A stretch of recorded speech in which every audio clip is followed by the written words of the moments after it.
இயேசுவுக்கே புகழ். இயேசுவில் பிரியமானவர்களே, இன்று நம் ஆண்டவர் 1 தெசலோனிக்கர் 5ஆம் அதிகாரம் 16-17 வார்த்தைகளினூடாக இவ்வாறு நம்மோடு பேசுகின்றார். எப்பொழுதும் மகிழ்ச்சியாக இருங்கள், இடைவிடாது இறைவனிடம் வேண்டுங்கள். ஒவ்வொரு நாளும் ஆண்டவர் அவருடைய வார்த்தையினால எங்கள் ஒவ்வொருவருடைய வாழ்க்கையையும் புதுப்பித்து கொண்டிருக்கிறார்.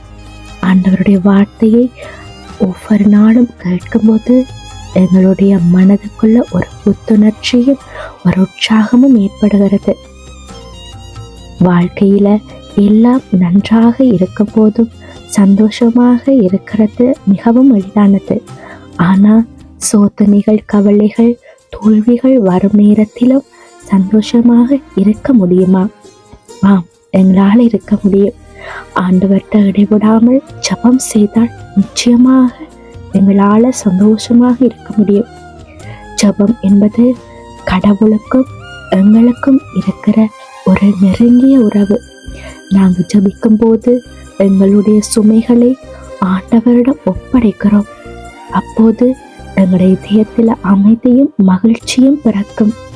சந்தோஷம் சூழ்நிலையிலிருந்து வருவதல்ல, அது ஆண்டவருடன் இருக்கும் உறவிலிருந்து நமக்கு வரும்.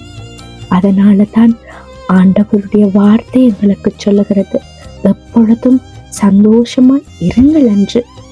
நாங்கள் அனுதினமும் ஆண்டவருடன் பேசினால் நம் வாழ்க்கையில் பிரச்சனைகள் இருந்தாலும் மனதில் அமைதி இருக்கும்.